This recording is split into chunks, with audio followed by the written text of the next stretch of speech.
What is up, everybody? Welcome back to another episode of J-Rank. Today we're going to be taking a look at my top 25 teams based off of resume. Now, people who think this is a little weird are almost certainly going to the comments right now and pointing out teams such as Georgia. Georgia needs to be higher. Ohio State needs to be higher. What is Pitt doing in the top 10? What is Kansas State doing in the top 10? How do you put Iowa State over Texas A&M? I'll talk about all that stuff. But as a reminder, since this is resume-based, it's most important in this sport that you win. If you've won more, you have a better resume. These four teams have 8 wins, so they're all going to be above any team that has 7 wins. 5 through 15 have 7 wins, so they're going to be ahead of all these teams that have 6 wins. Tomorrow we're going to be debuting our power rankings, which is solely going to be based on who would beat who, that kind of thing. But these are resume rankings, which is different. It's how you've looked against compared to who you've played. So let's start with just missed. Missouri, Illinois, UNLV, Duke, and Navy. Just missed the cut. Missouri and Illinois both have relatively weak schedules, as does Duke. Same thing with UNLV and Navy, who UNLV's probably the most just missed of these teams because both of their losses were by barely to two quality teams in Syracuse and in Boise State. Let's move into the top 25. 25 through 21, Tulane, Colorado, Ole Miss, Alabama, LSU. Tulane I put just ahead of these teams because they've looked a little bit better against who they've played, and they have a slightly better strength of schedule, in my opinion. Colorado's a step above Tulane. They really shouldn't have lost that Nebraska game, but, Notre Dame shouldn't have lost to Northern Illinois either, so what can you do? But they're a step below Ole Miss, Alabama, and LSU. 3 two-loss SEC teams that are overrated everywhere I see them. I don't know what to say. When you have 2 losses, especially 2 teams you shouldn't have lost to, LSU, you shouldn't have lost to USC. Alabama's losses aren't horrible losses, but they haven't been as dominant as we expect them to. They're over Ole Miss solely because of that win over Georgia. You could make a case for them above LSU because of that as well, but I'm going to leave LSU up there for now, although I think Alabama will get the head-to-head victory over LSU because LSU showed they can't stop a running quarterback. Alabama has one of the best running quarterbacks in the nation in Jalen Milroe. Moving into the 20 to 16 range, the top 5 6-win teams, Clemson at 20, Tennessee at 19, Ohio State 18, Boise State 17, Georgia 16. Let's go. Why is Clemson above LSU? First, everybody seems to agree Clemson's a better team than LSU, so we'll put it at that. If you disagree with that, please let me know in the comments. I'd love to hear your reasoning. It's probably wrong. Clemson over Tennessee. Clemson doesn't have much of an argument to be over Tennessee because Tennessee has a harder schedule. Clemson has played absolutely nobody. Their best win is probably 4-4 NC State or 4-4 Virginia, neither of which is a good win. And so I have Clemson this low because although they've been dominant against everybody except Georgia, who dominated them, they've played nobody. And the one team they did play who was any good destroyed them. So I have Tennessee above them because Tennessee has a number of decent wins. Now I have Ohio State above Tennessee because I think Ohio State does have a worse strength of schedule so far, but they've looked more impressive throughout it. Although that almost loss to Nebraska this week is what pushed Boise State ahead. Boise State and Ohio State are both in the same boat. Barely lost to Oregon at Oregon and were both in a position where they could have and maybe should have won that game, but ultimately neither of them did. Boise State has a slightly harder strength of schedule otherwise, in my opinion, and a better best win. That is UNLV over Ohio State as Nebraska. Georgia's the best 6-win team in the country. In my power rankings, they'll be top 5. Come back tomorrow and see where they debut in those power rankings, the first edition of J-Rank's power rankings. Let's move to the 7-win teams, 15 through 11. Memphis at 15, Washington State at 14, Army at 13, SMU at 12, Texas at 11. Okay, Memphis at 15, they're a great football team playing good football. To get to 7-1 is a difficult feat, and it's impressive that they've accomplished it, but they haven't looked great, and they haven't played really anybody all that special. The best team they played is Navy, and Navy beat them by double digits. Washington State at 14, they're playing great football. John Mateer's an absolute stud for them at quarterback. Not getting enough national attention, I would say.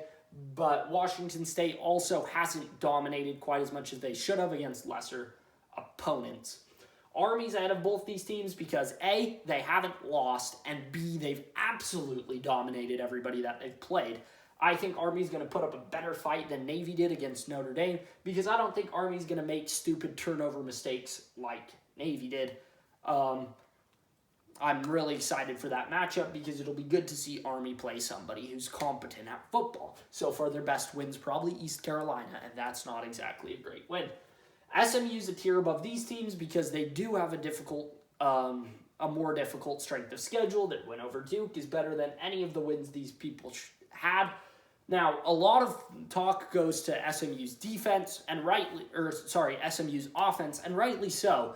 Since that game against BYU where they lost 18-15, they made a quarterback change during that game to Kevin Jennings, and since Kevin Jennings has been in, they've looked very good. They had 6 turnovers, though, against Duke, but credit to their defense, who isn't being talked about enough. Duke didn't score a single point off of turnovers, and they held BYU, who's scored at least 34 points in their last 6 games, to only 18. That 6-game streak goes back to that SMU game. So SMU's playing great football. Texas, I have just ahead of them. Texas, I don't really know what to make of them because all their good wins at the beginning of the season. Oh, they dominated Michigan. Michigan's garbage this year. They were dominated by Georgia. I don't really know what to make of Texas, but I don't want to drop them any lower than this. The top 10, it's a clear step up in my eyes from Texas to Texas A&M. In terms of resume. Texas A&M at 10, Notre Dame at 9, Kansas State at 8, Pitt at 7, Iowa State at 6, and we'll throw in Penn State at 5. These are the last of the 7-win teams. Texas A&M is looking really good. People are really hyped about their win over LSU. I thought LSU was a little bit overrated prior to this, and I predicted that Texas A&M would kind of expose them. My final score prediction was 34-24, which ended up being pretty close to that 38-23 final score. Texas A&M is good. They're very good. I think they'll likely end up beating Texas and making it to the SEC championship game.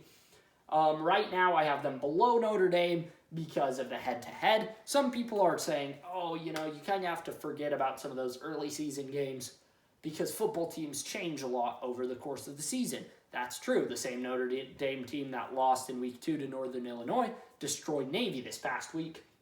So teams do change. I think Notre Dame has also changed for the better. And so I'm still going to put a little bit of credit. Notre Dame's ahead because of head-to-head. But yeah, that's very close. It'll be fascinating to see how the committee handles that in a week or so when they debut. Kansas State I have above both of these teams. People are going to be a little enraged about that. Let me explain why. Their lone loss was 38-9 against BYU at night. If you go play at BYU at night, you lose. And it's as simple as that. Especially with how well BYU's played this season. They don't lose night games. Miracles happen in Provo. They're being dubbed the Vampire Cougs, BYU is. And so I don't blame Kansas State. And they've played very good football since they beat a quality Colorado team. Lots of things are looking up for Kansas State. I have them behind Pitt. Pitt was so impressive in that win over Syracuse, especially defensively. I don't know that I have a lot to say about Pitt. It'll be fascinating to see Pitt versus SMU this weekend. Iowa State, I have above them. People are kind of forgetting about Iowa State because they had a bye, but they're still playing great football. They're in Ames. Very efficient in terms of EPA added, both offensively and defensively against the run and pass. They're top 35 in all those categories. 5 Penn State, looking great. That rhymes. I didn't mean to do that. Penn State's a good football team. They really need Drew Aller back. If they have him back, I think they beat Ohio State. If not, it'll be an interesting game for sure. Top 4, Miami. At 4, Indiana 3, BYU 2, Oregon 1. It's no doubt to me that Oregon has the best resume in college football with wins over 2 good teams in Ohio State and Boise State, as well as another quality domination over Illinois. Oregon has the best resume in college football. BYU at number 2 wins over a solid Kansas State and SMU team, who I'm high on both of those teams. That really stands out, especially having that road win over SMU is big. They've been a mixture of dominant at times. You can never tell if it's going to be their offense that's the key or the defense that's the key, or even the special teams that's the key in their games. But when they put it all together, you see games like you did against Kansas State. And then each one of those teams, maybe not special teams, but certainly offense and defense on their own, are more than enough to win them games against the majority of teams that they play. I have Indiana step down from BYU because Indiana's played nobody. However, they've been absolutely dominant in all of those. That's why I have them over Miami. Miami has a slightly higher harder strength of schedule, but unlike Indiana, they haven't dominated. They have not dominated as much as they should. This is my J rank, mostly based on resume rankings. Actually, it is just based on resume, based on how these teams have looked. Let me know what I did wrong. Come back tomorrow for my power rankings. And as always, thanks for watching and have a great day.